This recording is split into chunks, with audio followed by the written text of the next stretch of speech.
to culminate in an arrest with a complaint seems unbelievably weird, because now it's going back to the DA's office, who already knows all about this case for filing consideration. So I think that there's something strange going on. It could be, and I'm just spitballing, is a CYA type situation where it could be that the LAPD has a different point of view than the state attorney's office. Let us be clear, the actual evidence in this case will show that David Burke did not murder Celeste Rivas Hernandez, and he was not the cause of her.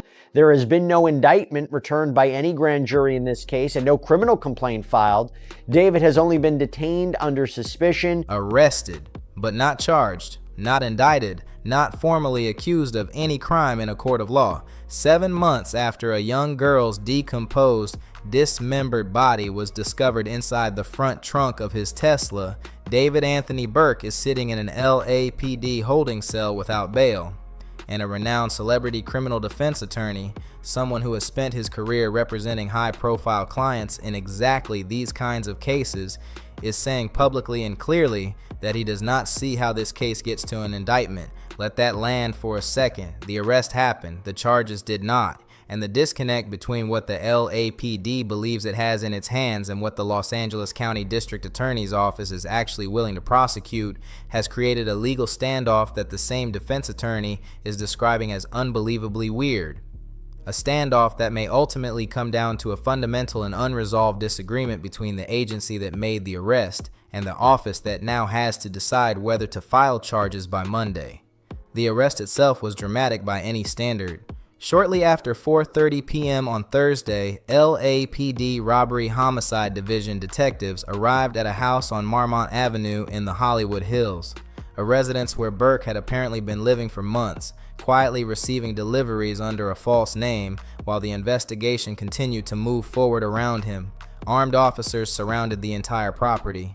A neighbor told reporters she saw so many police on the street that one officer took to a loudspeaker and shouted, "Surrender," loud enough for the whole block to hear.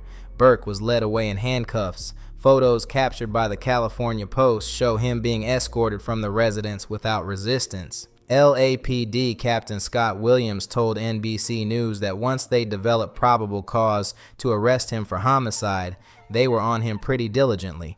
A statement that made clear authorities had been actively monitoring his movements for some time and knew exactly where he was the moment they decided to move.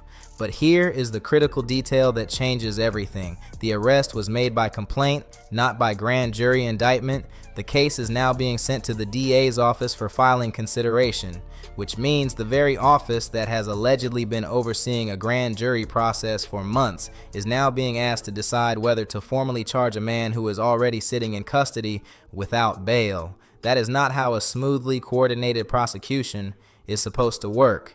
And it raises immediate questions about whether everyone in this process is actually on the same page. The DA's public statement was telling in its tone and in what it did not say.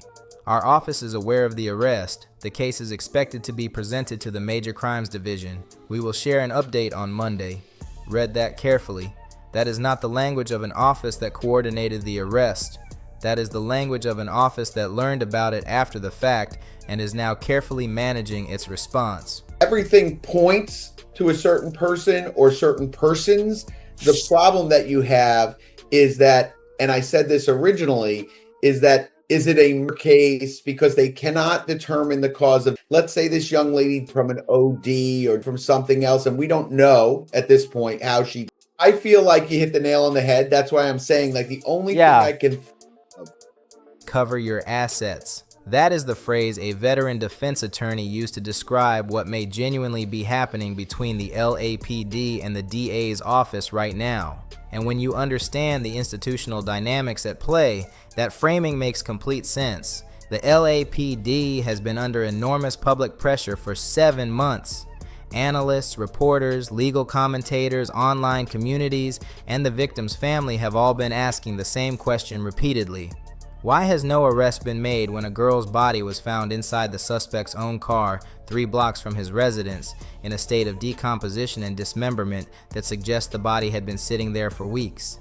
the LAPD did not want to keep absorbing that criticism, so by making the arrest, they shifted the burden entirely onto the DA's office.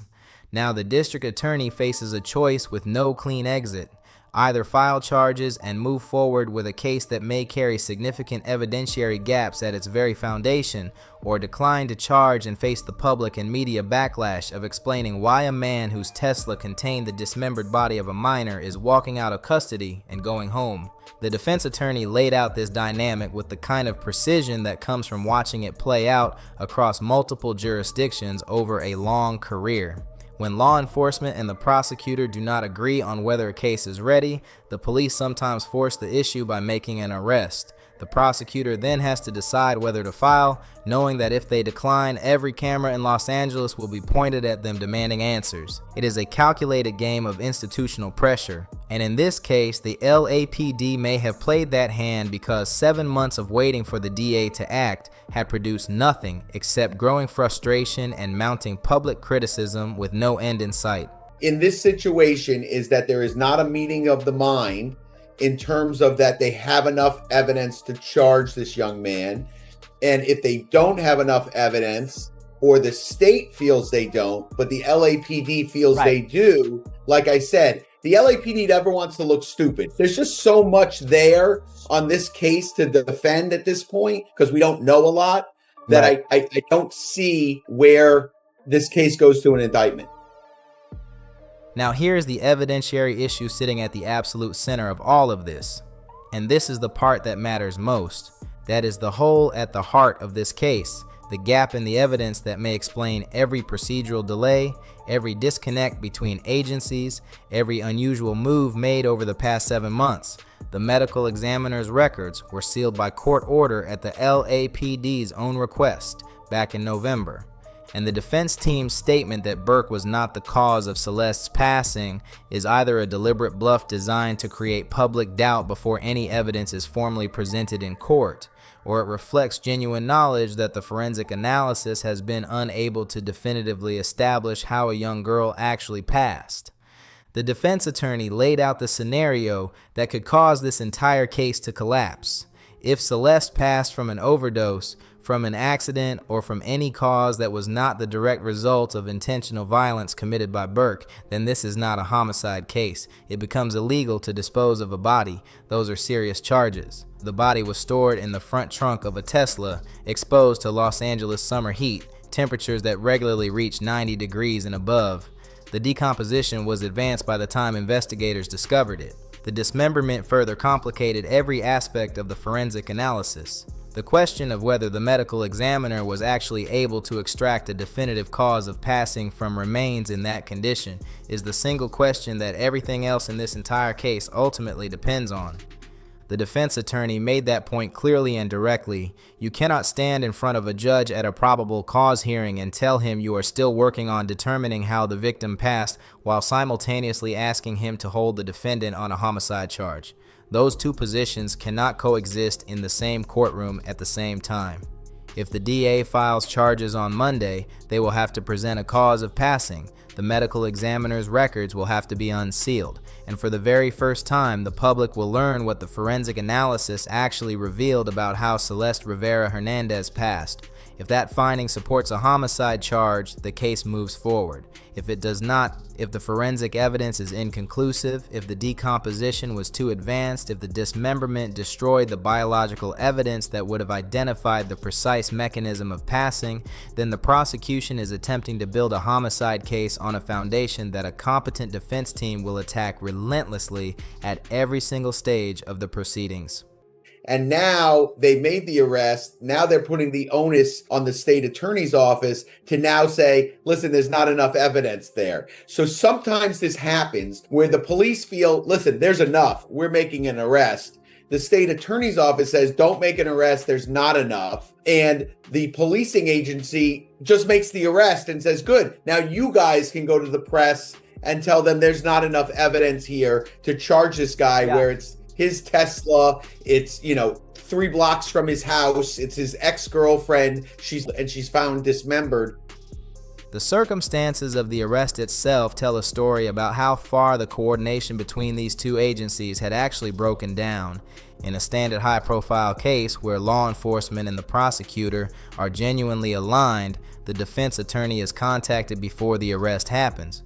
The defendant is given the opportunity to surrender voluntarily. The logistics are handled quietly to protect everyone involved: the officers, the defendant, and the public. Armed tactical teams surrounding a Hollywood Hills home with loudspeakers demanding surrender in front of neighbors and cameras is not how a coordinated, professionally managed arrest looks.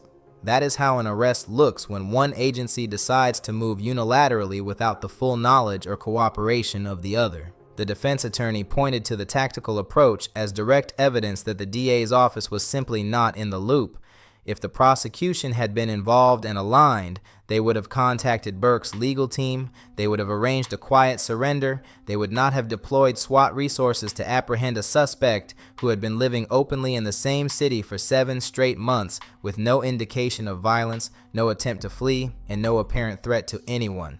The absence of additional charges makes the situation even harder to understand on its face. No charges for the dismemberment or mutilation of a corpse, a felony that private investigator Steve Pfizer has been publicly vocal about for months. No conspiracy charges despite the grand jury's reported investigation into Burke's broader inner circle. Just a single homicide charge standing completely alone, without the supporting counts that virtually always accompany a prosecution of this scale and complexity. The defense attorney found this approach genuinely baffling. In any case involving dismemberment, disposal of a body, an alleged inappropriate relationship with a teenager, and potential co-conspirators in the picture, standard prosecutorial strategy is to file every charge the available evidence can reasonably support. Multiple charges give a jury alternative paths to conviction if the primary charge does not hold. They also provide critical leverage in any potential plea negotiations. Filing only homicide, the single hardest charge to prove when the cause of passing remains uncertain, without any supporting counts, points to one of two things. Either the prosecution has extraordinary confidence in evidence the public has not yet seen, or the arrest was made before the charging decisions were anywhere close to being finalized. The grand jury dimension adds yet another layer of unresolved uncertainty to everything. A grand jury was reportedly hearing evidence in this case for months. Witnesses were subpoenaed. Neil Langston was pulled back from Montana. A record executive was formally questioned. David's own parents fought subpoenas all the way from Texas. The full machinery of a serious federal-level investigation was deployed, and yet no indictment was ever returned. Either the grand jury voted and declined to indict, which would represent a devastating blow to the prosecution given how low the probable cause standard actually is for a grand jury indictment, or the DA chose not to formally seek one, which means they knew the case was not ready, or the grand jury was always purely investigative in its purpose, convened to hear evidence and lock in sworn testimony, but never actually tasked with returning charges at all. The defense attorney considered all three of those scenarios carefully and concluded that the most probable explanation is a genuine fundamental disagreement between the LAPD and the DA's office about whether the evidence is sufficient to prosecute. The LAPD believes it is. The DA is not convinced.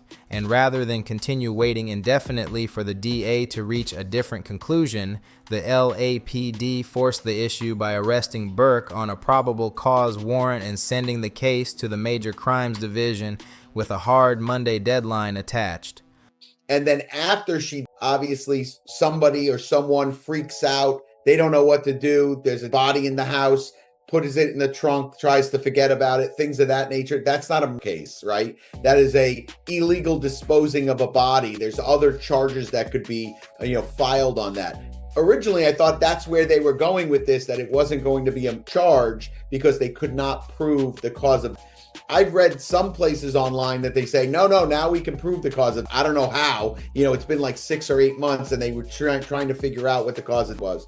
So I think that is a very large hole in a case where you're charging them if you cannot figure out how the person. Now the DA has to decide, file charges and proceed with a case that may have a devastating evidentiary gap at its very center, or decline to file and explain to the public, to the media, and to Celeste Rivera Hernandez's family why a man whose car contained the dismembered remains of a young girl is being released. Monday will give us that answer. If charges are filed, the case moves to a preliminary hearing, a public proceeding where evidence gets presented, witnesses face cross-examination, and a judge determines whether probable cause exists to send the case to trial. The medical examiner's sealed records will almost certainly have to be opened, and for the first time, the world will get to see whether this case is built on evidence that can actually sustain a homicide conviction, or whether it is built primarily on the weight of public outrage and the institutional pride of an agency that could no longer afford to be seen doing nothing. Celeste Rivera Hernandez was a minor. She deserved far better than a months-long legal standoff between agencies protecting their own interests. She deserved better than sealed records and procedural maneuvering that stretched across an entire year while her family waited. And her family, EU, who has carried this in silence while the system moved at its own pace around them, deserves real answers. Not on Monday as a deadline, not eventually, now. This story is nowhere near finished. Subscribe so you do not miss a single update as this moves forward, because in this case, every development has changed what we thought we understood. SpillHop. We do not just report the story, we slow it all the way down, go deeper than the headlines, and make sure you actually walk away understanding what is really happening and why it matters. And there is one more dimension to all of this that deserves to be said clearly before we close out this breakdown. What this entire situation reflects about how the justice system handles cases involving young victims when institutional reputation gets tangled up in the pursuit of accountability. 7 months is a long time, long enough for evidence to be reviewed, re-reviewed, and reviewed again. Long enough for a grand jury to hear testimony from multiple witnesses across multiple states. Long enough for the DA's office and the LAPD to have reached alignment, if alignment was ever genuinely possible between them on this case. So a couple things. First of all, I always find it unusual and disturbing when you have a defense attorney, the case has been going on for 6 months. This is why I don't think the state agreed with it. The state would have called the defense attorney and said, hey, man, you got to bring him in. And you got 2 hours to bring him in. If you don't bring him in, we already know where he is. We're going to pick him up. It's going to be ugly, et cetera, et cetera. Instead of putting SWAT officers at risk, other officers at risk, and going into a house with guns drawn and things of that nature, that's always a risk. No matter who you're arresting, no matter what type of situation, it's not a good idea. It's better to avoid that. So that first part tells me that I think the state didn't know this was going on, because if the state was involved, they would have been involved with the defense attorney. They would have pulled. The fact that we arrived at a dramatic tactical arrest on a Thursday afternoon without pre-coordination with the defense, without supporting charges, and with the DA issuing a statement that read more like a surprise response than a prepared one. That sequence tells you something real about the state of this prosecution going into Monday. None of this means David Anthony Burke is innocent. The evidence prosecutors have described publicly, the Tesla, the digital records, the purchases, the timeline, the forensic findings, remains deeply serious and cannot be dismissed. But the legal machinery surrounding how this arrest was handled raises legitimate questions that go beyond public opinion. Questions about readiness, questions about institutional coordination, questions about whether the rush to make the arrest served Celeste Rivera Hernandez's family or served someone else's interests entirely.